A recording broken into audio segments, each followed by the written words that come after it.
sejam todos muito bem-vindos a mais uma edição do podcast Bate-Papo com o Matheus. A gente que chega por aqui para discutir assuntos aqui da nossa cidade e também saber a opinião de você, munícipe. O que você está pensando sobre a nossa cidade? Quais são suas sugestões, suas críticas, seus comentários? Pode deixar aqui embaixo para a gente, que a gente está sempre lendo e traz essas perguntas para cá quando, a gente tiver um assunto para ser debatido. Hoje a gente está aqui, claro, com o Matheus Costa. Hoje não temos convidados. Na última edição a gente teve uma convidada, né? Hoje a gente tá só com o Matheus. Matheus que tá com uma agenda bem corrida, né, Matheus? Tudo bom com você? Como vai, Leivanira? Obrigado por estarmos juntos novamente. Realmente a gente tem tido uma agenda bastante concorrida. Isso é bom, né? Você veja que estamos aí há 1 ano e 3 meses praticamente do processo eleitoral, mas as coisas aqui no município parece que elas se anteciparam, se abreviaram bastante. Tem o lado bom e tem o lado que é difícil, porque o lado bom é que a gente está em contato com a população, está fazendo o que gosta, levando a nossa mensagem. Eu tenho minha vida profissional também, que tive que me organizar. Sim, se dividir, Me dividir, tanto na advocacia como no mercado imobiliário. Mas a gente tem feito isso com bastante dedicação, com bastante vontade, muitas visitas a departamentos governamentais, prefeitos, autoridades, que a gente vai poder falar um pouco das experiências que a gente teve ao longo dos últimos dias e semanas, né? E também com a população, sendo convidado a participar de reuniões em casas, em associações, visitas, enfim, tudo que a gente tem feito para poder ouvir a população, porque eu costumo dizer que quando a gente ouve mais, a gente erra menos, né? E aprende muito também. Mais. E a gente pode levar também a nossa mensagem, uma mensagem de esperança. A gente vê a população num número bastante significativo, sabe, Leivanira? Bem desanimada, com a autoestima muito baixa no que diz respeito à cidade, ao futuro da cidade, aos últimos acontecimentos, ao que vem acontecendo ao longo dos anos, enfim. E a gente sabe que pelo potencial de Itu merece estar num cenário muito melhor, Itu merece e precisa de muito mais, né? E é com base nesse entusiasmo, o tanto que eu me preparei ao longo dos anos, que eu tenho levado essa mensagem para as pessoas. E vamos voltar um pouquinho, Matheus, que a gente não se vê tem um tempo aqui no podcast, né? É verdade. Última vez aliás, antes da última edição do podcast, você tinha um evento muito grande para promover na cidade. Ele aconteceu no mês de julho, né?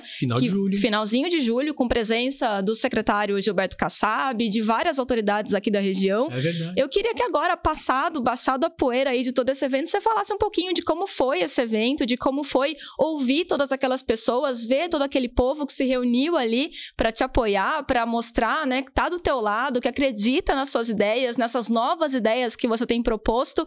E então queria que você falasse um pouquinho sobre como foi esse evento agora que deu uma baixada na adrenalina depois de tanta coisa que aconteceu. Olha, Leivanira, foi especial.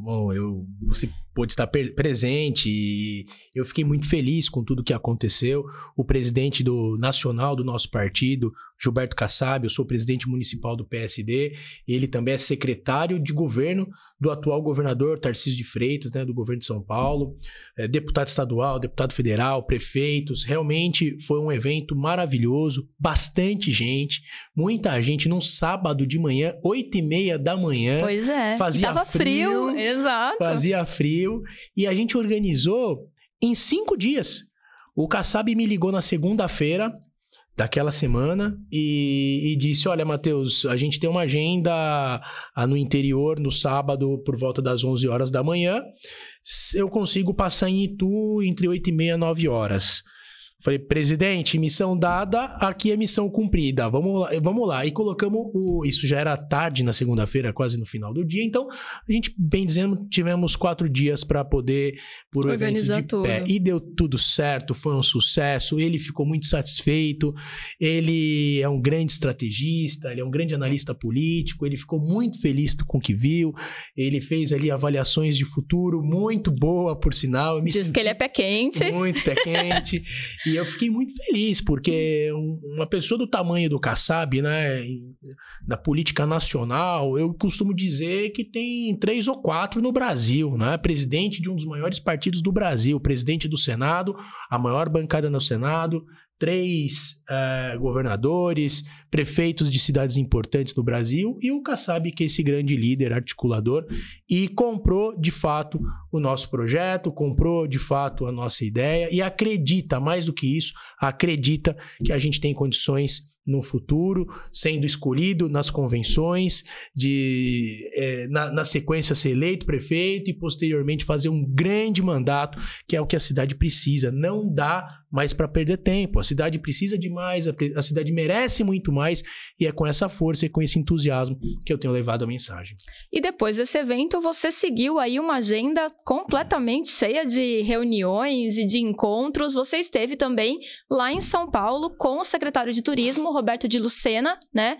E eu queria que você contasse um pouquinho pra gente como foi essa conversa, quais foram os assuntos tratados ali, qual a importância dessas reuniões e de ser recebido por essas lideranças também. Eu acho que isso é importante o pessoal de casa entender, porque quem acompanha você no Instagram e vê essas visitas, às vezes não sabe por que essas visitas acontecem, né? Exato. Então explica pro pessoal de casa também qual a importância desses encontros e como eles podem se refletir no futuro em benefícios, em coisas boas aqui pro nosso município. Olha, eu também acredito que nessa vida ninguém faz nada sozinho. A gente precisa dos colaboradores, dos amigos, dos parceiros, e a gente precisa também dessas lideranças expoentes, né? Como secretário de Estado, deputados, prefeitos de cidades, no qual a gente possa trocar ideias, enfim. E o Roberto de Lucena, secretário de Turismo, deputado federal por alguns mandatos, uma pessoa querida, séria, experiente. Fui levar, sim, algumas demandas do nosso município.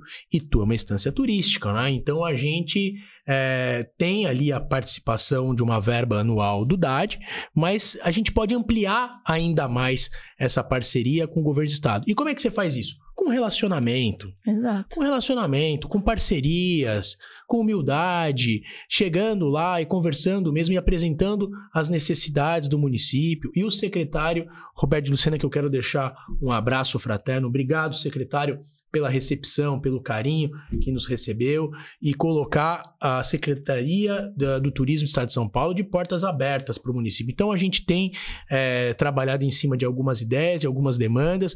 Fiquei de voltar na secretaria, levar alguns ofícios para poder, obviamente, fazer com que Itu seja contemplado e seja atendido na parte do turismo, né? Porque, não, veja só, Vanira, a gente tem muitas demandas na cidade. Sem dúvida. Mas como especificamente estive na pasta do turismo, a gente foi tratar de questões turísticas para a cidade. Porque precisa... E que foi um setor muito abalado com a pandemia, né, Matheus? A gente precisa também apontar, é claro que saúde, educação, segurança são assuntos que estão sempre ali no top 3, né, das prioridades, mas a gente tem todo um setor de turismo na cidade, numa cidade que é uma instância turística, como você disse, e que ficou numa situação muito delicada nos últimos anos por causa da pandemia e de todas as limitações de atuação que a gente teve por problemas de aglomeração, né, e uma série de restrições que nos foram impostas, assim. E como você mesmo comentou nas últimas edições do podcast, é um setor que ainda está tentando levantar, né? É um setor que ainda está sofrendo um pouco com esses 2 ou 3 anos que ficou parado, praticamente parado, né? É verdade. E a gente precisa explorar isso. O turismo, ele é um motor da economia. Traz muito dinheiro para a cidade, né? Tem bastante gente que gosta de visitar as cidades aos finais de semana, durante a semana, as escolas. E tu tem uma história maravilhosa. Sem dúvida. A história do Brasil se confunde com a nossa cidade. E muita gente, até mesmo da cidade, não sabe. Exato. Né? Não sabe do potencial, não sabe das histórias, não sabe o que Itu representa. Né? Então a gente precisa fazer, precisa fomentar, precisa valorizar e estimular o turismo aqui em Itu. Pra você ter uma ideia, final de semana passado, foi aniversário da Isa, né? Da minha esposa. E ela gosta sempre de fazer alguma coisinha no dia do aniversário. E nós fomos para Tiradentes, em Minas Gerais. Ficamos lá 2 dias em Tiradentes. E a gente participou lá de um evento gastronômico que reuniu ali mais de 20 mil pessoas. Caramba! Todos os restaurantes, eles cumprindo ali um menu específico, acessível e tal. E nas praças, nas principais praças, também várias barracas com entretenimento, com show, com DJ, enfim, com vários chefs assinando. Isso é algo que precisa fazer. Eu fiquei encantado com o movimento, eu fiquei encantado com a organização, grandes patrocinadores, o Bradesco no negócio, o PagBank também, enfim, então grandes marcas acreditando, fomentando, porque é evidente, Tiradentes é uma cidade histórica, uma cidade assim maravilhosa, ela é toda ali no tempo colonial, né, caracterizada com tempo dentro do período colonial. Agora, Itu, a gente tá na esquina do Brasil, a 100 quilômetros de São Paulo, a 35 quilômetros de Sorocaba, a 60 de Campinas, a 50 de Jundiaí. Se a gente for avaliar, num raio de 100 quilômetros, nós temos 20 milhões de pessoas. E as principais cidades do estado, né? As principais cidades do estado e do Brasil. Sim. São Paulo é a locomotiva do Brasil. A gente precisa fazer com que esse potencial que a nossa cidade tem, ela venha atrair muito mais gente, tanto no setor turístico, assim como no comércio e também na indústria. Porque reflete uma coisa na outra, né, Matheus? O comércio, ele se beneficia muito do turismo, porque a pessoa que vem pra cá sempre vai consumir uma coisa ou outra, não tem como não. Inclusive, eu tava vendo nessa semana um dado interessante a respeito de São Paulo. Imagina, a cidade, né, principal, que tá com uma ocupação recorde agora no próximo mês de setembro nos hotéis por causa do festival do The Town, que acontece por lá agora em setembro. Então, assim, ainda uma cidade do tamanho de São Paulo, com todas as atrações e todas as coisas, depende de eventos específicos para conseguir aumentar a sua ocupação hoteleira. Então, assim, que dirá a nossa cidade, aqui as nossas cidades do interior, que são menores, e aí você fala do evento, por exemplo, do gastronômico, e eu entendo isso muito como essa tentativa mesmo de inovação, porque minha opinião, né? Claro. Se eu sou uma visitante, gosto de fazer turismo, mas eu vou numa cidade histórica, por exemplo, e eu já sei o que tem ali, eu não tenho tanto interesse em voltar com frequência para essa cidade para ver o mesmo museu, a mesma praça, as mesmas atrações. Então, você precisa ter eventos mais novos e eventos sazonais para trazer esse público e para ter vontade de voltar para Tiradentes, por exemplo. Sem entendeu? Dúvida. Porque é um outro atrativo, é um extra, né? É a segunda vez que nós vamos, por exemplo. Exato. É um evento tão bacana, um evento tão legal. A família participa, as crianças estavam lá. Foi realmente algo muito, muito especial. As minhas crianças participaram conosco. Eu tenho 2 meninas, uma que vai fazer 4, outra de 2 anos e meio. Adoraram, participaram, divertiram. Enfim, é um evento para família. Tem jovens também, assim, super badalado. Enfim, é algo que precisa. E a gente observou lá, muita gente de São Paulo andou 500 quilômetros, 400 quilômetros, Levanira, para poder participar desse evento. Faça ideia aí, então quero trazer novamente aqui para nossa localização geográfica, para o nosso miolinho aqui, né? Pois é, isso, imagina, são 20 milhões de pessoas que a gente pode atingir num raio de 100 quilômetros. E com estradas ótimas para essa locomoção, né? As melhores do Brasil. A gente pegou estrada simples lá, que você fala, tudo bem, charmosinha, tudo, mas você pegou 2, 3 caminhões, atrasou a viagem em 30, 40 minutos. Aqui não, aqui a gente tem que você tem que ter um horário para sair, porque você, né, às vezes evita pegar a estrada muito tarde, porque quer evitar essa estrada simplesinha tão à noite, tão escura, ainda mais com criança, porque se acontece alguma coisa ali, você fica, né, numa situação bem mais complicada. Aqui a gente não tem isso, todas as estradas praticamente duplicadas, então você pode ir e voltar a hora que você tiver vontade. De fato, o turismo é um assunto, acho que bem delicado na nossa cidade, na verdade, porque eu sinto que o potencial existe, mas a gente ainda fica em berço esplêndido ali, tudo é grande, um museu ou outro, mas de fato muito pouca fomentação do potencial, sabe? Eu acho que tem muito mais potencial do que é explorado hoje em dia. E para isso, precisa existir esse planejamento de forma que a gente apresente para a população, depois sendo aprovado, coloque em prática, para realmente poder fazer com que esse vetor, que é um vetor tão importante da economia, venha dar resultado. Você falou de forma brilhante, movimento setor hoteleiro, comércio, restaurante de uma forma geral, enfim, tem tanta coisa, os empregos diretos e indiretos, né? Tem gente, o nosso turismo rural é maravilhoso. mas poderia ser vendido de uma forma muito maior. Uma escala maior, né? Para os turistas do estado de São Paulo e até do Brasil. Sim. Nós somos conhecidos como a cidade dos exageros, mas exagero mesmo, e é a nossa história. Exato. A gente tem que agradecer muito o Simplício, muito, por ter colocado Itu no cenário nacional. Mas a gente tem que aproveitar esse gancho. Para mostrar que não é só isso, né? E mostrar tudo que nós temos de interessante. Exatamente. E nessas visitas aí que você fez ainda esses dias, você disse para mim que passou recentemente por Jundiaí também, teve uma conversa com o pessoal de Jundiaí. Queria que você também falasse sobre isso. Jundiaí, Sorocaba, Campinas, que você citou que são cidades-chave aqui nesse nosso eixo e que você também tem um bom relacionamento, né, Matheus? Sim. O que a gente tem feito, Evanira? Conversado com gestores, né? E aí fizemos isso em Jundiaí, fizemos isso com o prefeito de Vargem Grande Paulista, recentemente, antes de ontem, o prefeito Rogério Lins de Osasco e outras autoridades. Por quê? A troca de experiência, ela é muito importante para a gente, não vou dizer que não iremos errar, mas errar menos, tá? A gente não tem mais tempo para perder. A gente tem que avançar. Isso, desculpa até ser repetitivo, mas é algo que eu acredito do fundo do meu coração. Por exemplo, Vargem Grande Paulista tem uma ideia brilhante. O prefeito lá conseguiu viabilizar o tarifa zero na passagem de ônibus. Fomentou o comércio, aumentou a circulação de pessoas.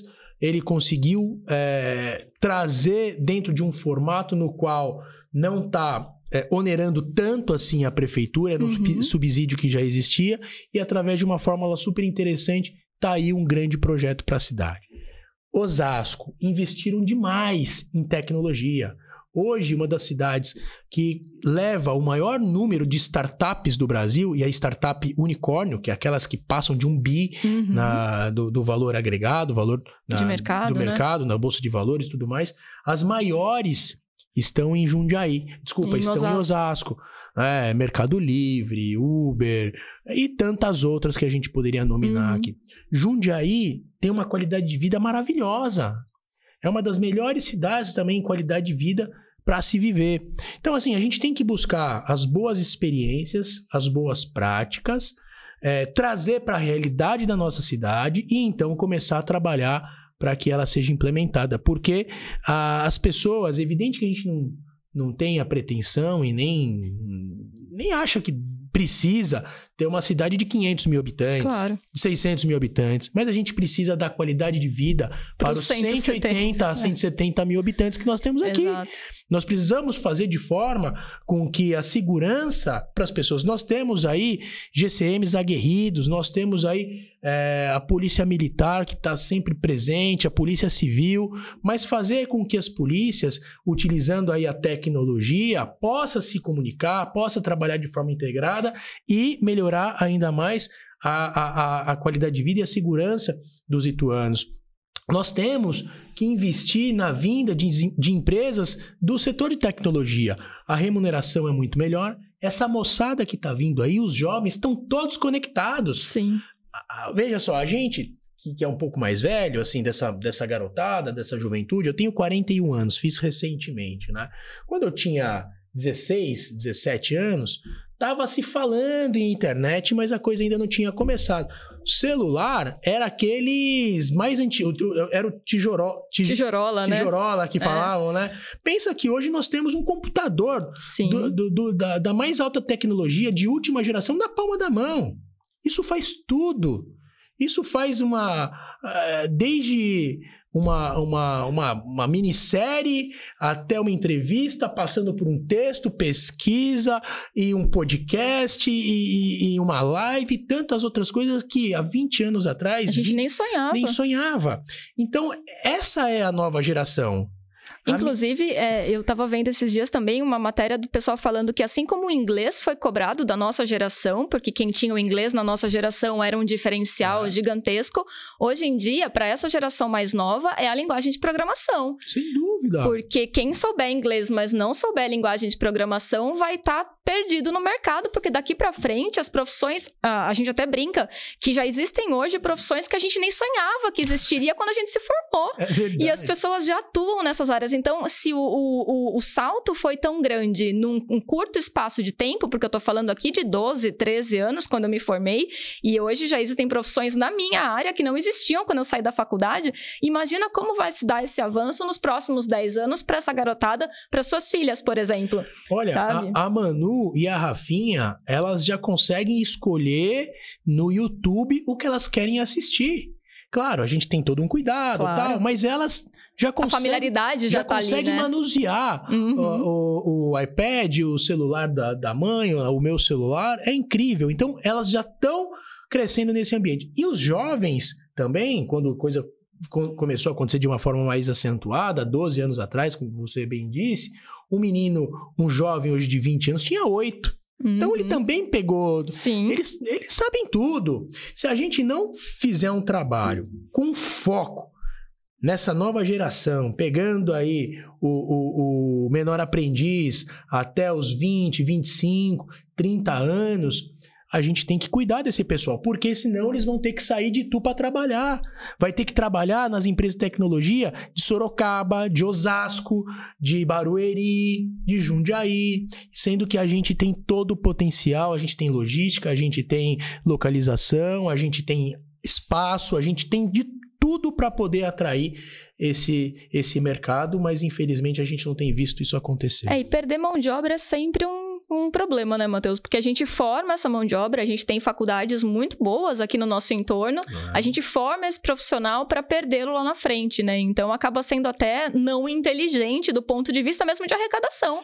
Isso porque você banca esse aluno durante muito tempo para depois, a hora que ele começa a ser um cidadão pagador, ele vai ser em outra cidade. Né? Aqui que ele poderia... comprar no supermercado, na padaria, na farmácia, na loja, no comércio e tal, ele vai colocar o dinheiro dele numa outra cidade. E, sobretudo, sendo pai, eu jamais gostaria que minhas crianças no futuro pudessem... a não ser que a vida leve, mas se tiver oportunidade... É isso, eu acho que a oportunidade é a chave, Matheus, porque eu acho que uma coisa é você sair da cidade por uma escolha tua, porque eu quero morar fora, porque eu quero... Agora, a outra coisa é você ter que sair da cidade por falta de oportunidade. Aí eu acho que a dor é maior, sabe? Muito tanto para quem governa a cidade, que devia ter, sabe, tipo, vergonha disso, ou até, sabe? E pra gente também, porque às vezes a pessoa quer ficar aqui, a pessoa tem apego pela cidade, gosta, quer estar perto da família e não pode, porque se ficar aqui, sabe que vai morrer na praia, vamos dizer assim, porque não vai ter oportunidade, não vai poder chegar onde ela almeja chegar. E você podar o sonho de um ser humano, eu acho que é uma das coisas mais tristes, assim, que você pode fazer com qualquer pessoa que seja. É verdade, estou de acordo. E a gente precisa mudar essa realidade. E a gente tem chance, é o que você falou, potencial para mudar essa realidade a gente tem de sobra. O que tá faltando um pouquinho é vontade de fazer essa realidade ser mudada, né, Matheus? É verdade. Matheus, ainda falando sobre esse seu encontro com as lideranças de Jundiaí, de Osasco, teve mais algum assunto que foi destacado nessas reuniões que você queira trazer pra gente? Que você julga importante trazer pra gente? É importante e preocupante ao mesmo tempo. O cenário, nesse ano, é de queda na arrecadação. Então, a previsão que foi feita no orçamento no final do ano passado, que foi aprovado pela Câmara dos Vereadores, pode não ser a realidade. Eu estou falando de cidades grandes como Jundiaí, Osasco e Vargem Grande um pouco menor. O cenário apresentado ali pelos gestores, prefeito e tal, é uma queda que pode ir de 10% a 15% na previsão que foi feita no orçamento. Isso pode gerar e trazer transtornos gravíssimos para a máquina pública. É um valor significativo, né? Os compromissos com os prestadores de serviço, o que é mais importante, o pagamento dos funcionários, a valorização dos funcionários. E você veja que Itu está indo na contramão da história. É aprovado, há pouco tempo atrás, o aumento de 80 cargos comissionados, mais 4 secretarias, que agora está sendo utilizado para cabidão de emprego, para poder buscar lideranças de outro grupo político para compor ali o quadro de funcionários, para poder trabalhar em cima de um projeto político para o ano que vem, sem nenhum critério técnico. Aumentando ainda mais o custo da máquina pública, né? Em cima de não da valorização do funcionário de carreira, que é o que deveria ter, mas sim do cargo comissionado, no qual os salários são altíssimos, parte de 6, 8, 10 mil reais. Tudo com base em projeto político e não critério técnico. Então mais uma vez a cidade vai na contramão da história. Quando você vê aí uma queda na arrecadação, no repasse do FPM, do Fundo de Participação dos Municípios, assim como do ICM, que o Estado que repassa, né? Uma queda significativa, e ele ampliando, diria mais, e ele inchando a máquina pública. Ao invés de valorizar o funcionário de carreira, trazendo, sim, líderes políticos para poder compor o quadro desses novos cargos que foram votados e vai ser implementado. Existe, inclusive, uma discussão em torno disso. Já ouvi algumas pessoas falando a respeito da legalidade, da constitucionalidade dos cargos que pode ser discutido no futuro próximo, né? Então, não podemos imaginar que esse é o melhor caminho para poder fazer gestão, para poder cuidar de uma cidade, para poder trazer desenvolvimento, para poder fazer o que precisa e para poder trazer qualidade de vida para os moradores de Itu. Aproveitando esse gancho, Matheus, que você deu, a gente abriu aqui o espaço para perguntas, né? Como a gente sempre fala, inclusive você que está assistindo esse podcast pode mandar sua pergunta também para o Matheus através das redes sociais dele, que é @MatheusCostaItu, em todas elas, Instagram, Facebook e também no YouTube. Pode mandar o comentário aberto, pode mandar fechado, se você não quiser se identificar também não tem problema, a gente respeita, mas aproveitando esse gancho, Matheus, tem uma pergunta que a gente recebeu aqui do Carlos do Centro, que ele pergunta pra gente o que deve ser banido e o que deve ser incentivado na política, e eu acho que encaixa muito com essa conversa que a gente estava tendo até agora. Eu queria saber a sua opinião a respeito desse assunto também, respondendo a essa dúvida do Carlos. Olha, eu acredito muito, vou começar pela segunda, o que deve ser incentivado.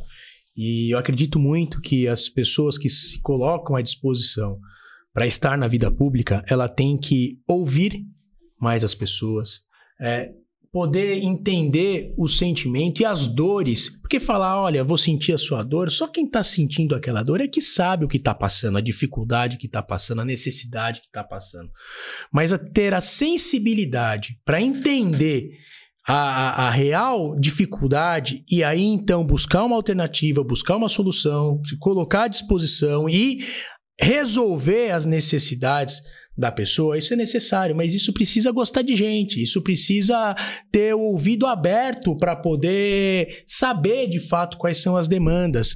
Isso é extremamente necessário. Agora, é evidente que o que precisa ser banido é algo terrível que a gente vê de todos os dias no noticiário, que é a corrupção, que é o mau uso do dinheiro público, que é a falta de democracia, o apreço pela democracia e entender que o contraditório é necessário, as perseguições que acontecem com comerciante, com funcionário público, é um absurdo, porque decide escolher um outro projeto que não está de acordo com aquele estabelecido pela administração, é mudado de lugar, ele enfim, e profissionais liberais, é uma coisa horrorosa. Isso precisa mudar. Eu acho que não tem mais espaço para isso. Não tem mais espaço para isso.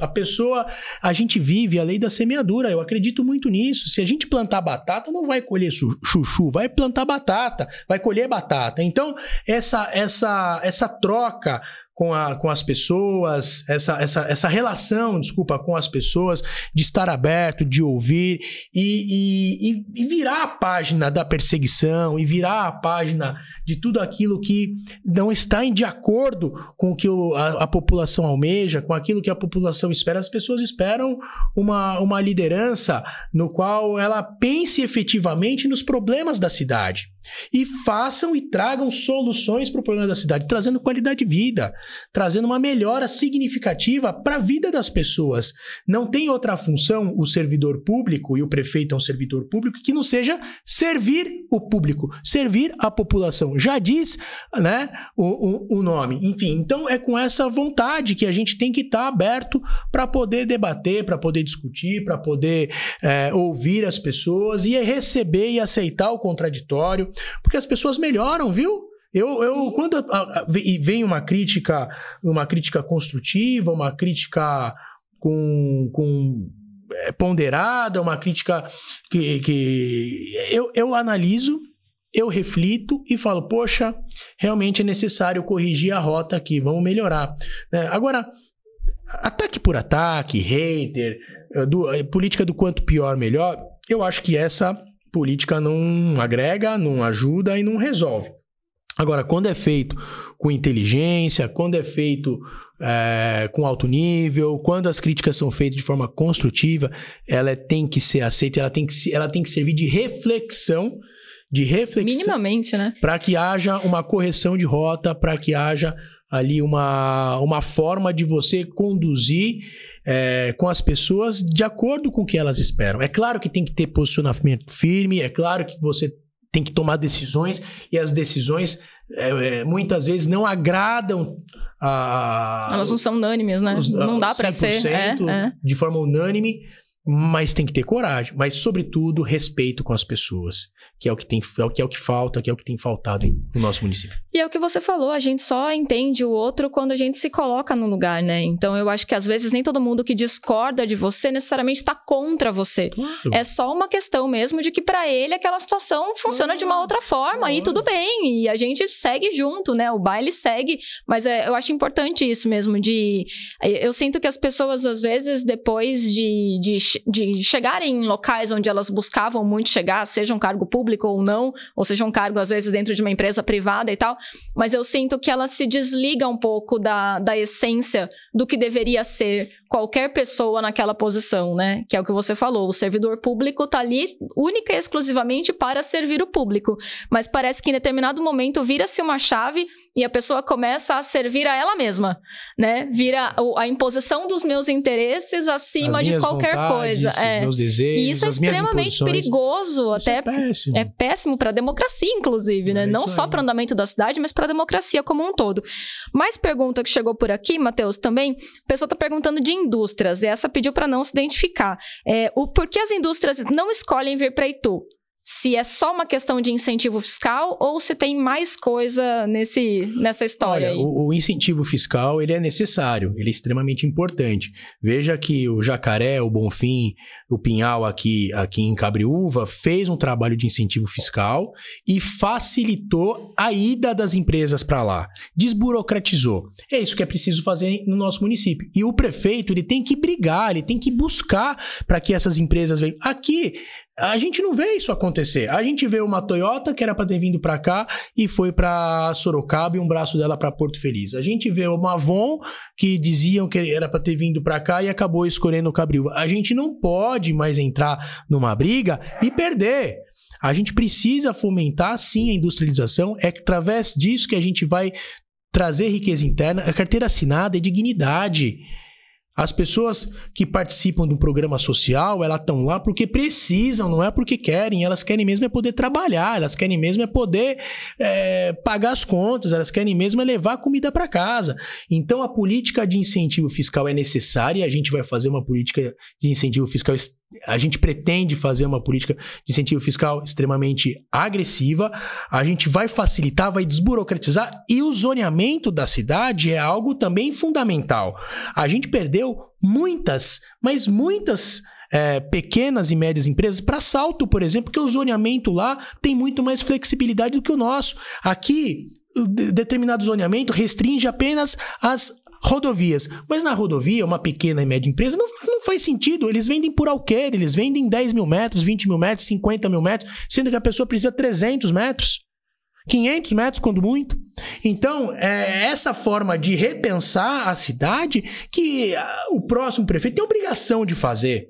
Eu estive na Câmara, eu já votei diversas leis de zoneamento, mas sempre com a vontade de melhorar e facilitar. Eu sou do mercado imobiliário, eu sei quantas empresas, eu advogo também para empresas, eu sei da necessidade delas. Muitas vezes uma determinada avenida que tem vocação para receber aquele segmento não pode.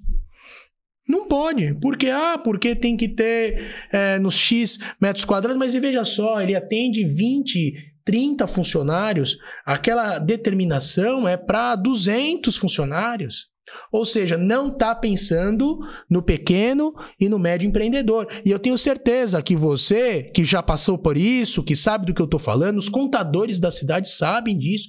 Eu tenho amplo relacionamento com os contadores e a gente faz ali uma troca de experiência e a gente conversa. unânimes em dizer que a gente tem um problema grave de zoneamento, que as pessoas têm que sair de Itu, que vai para Salto, Porto Feliz e para outras tantas cidades porque não conseguem empreender aqui. Tá na contramão da história. É complicado, de fato. Você também quer ter sua pergunta respondida aqui pelo Matheus? Eu só, reenfatizando as redes sociais do Matheus. Você pode mandar para lá, tanto nos comentários quanto em inbox. E aí a gente faz a seleção dessas perguntas e traz aqui para a próxima edição do podcast. Que, aliás, Matheus, eu acho que por hoje é isso, né? Temos um podcast hoje, eu acho que a gente pode deixar mais temas para as próximas edições. Tem mais alguma coisa para acrescentar que você queira encerrar? Eu queria dar um spoilerzinho. Pode fazer. De algo que a gente está fazendo lá, inclusive trazendo aí para perguntas e respostas que a gente vai estar falando no podcast. Tem um outro formato também que a nossa equipe sugeriu, que é responder diretamente a pergunta das pessoas. Então, que legal. Vamos ver se... Acho que vai ficar legal. Vamos ver. Vai ficar bom. Então, em breve, novidades. E não vai demorar, não. É por esses dias. Em breve, novidades. Então, fica ligado nas redes sociais do Matheus para você não perder nada dessas novidades que vão vir por aí. Matheus, obrigado mais uma vez. Ivanira, obrigado pelo teu incentivo, obrigado por você poder estar conosco nesse projeto. Você é uma pessoa que admiro, inteligente, que tem umas sacadas geniais, e eu tenho certeza que através dessa sua contribuição a gente pode melhorar ainda mais o bate-papo com as pessoas, tirar dúvidas, levar um pouco de conhecimento, o pouco que nós temos, mas sempre com muita boa vontade, sempre com vontade mesmo de acertar, e é esse o nosso sentimento. Obrigado. Eu que agradeço, Matheus. Fica o convite para você acompanhar o podcast no YouTube ou no Facebook, cortezinhos deles também no YouTube e no Instagram. Então, o que não falta é conteúdo para você acompanhar o dia a dia do Matheus. Ele faz uns stories divertidos também de vez em quando. Hoje ele tava comendo feijão. Caldo grosso. Do caldo grosso, ó. Você que não seguiu, não viu os stories, aí perdeu. A dona Judite é uma querida, ela com o Sr. Dário já me convidaram há muito tempo. Eles são mineiros, né? Minha mãe também é mineira. E aqui eu quero fazer uma saudação especial a todos aqueles que escolheram Itu para viver. Os mineiros, os nordestinos, os paranaenses, os mato-grossenses. Você vê que aqui a nossa cidade, ela é multicultural, né? De povos de tantos lugares do Brasil. E, claro, os ituanos natos também, né? Mas ela é formada de muita gente de fora que veio trabalhar, que veio empreender, que ajudou a cidade hoje se tornar o que ela é. Nós, o que temos de muito especial na cidade são as pessoas que residem aqui. Então fica aqui o meu abraço fraterno a todos vocês que escolheram Itu para viver. É isso. Obrigado, Matheus, e até a próxima, se Deus quiser. Valeu!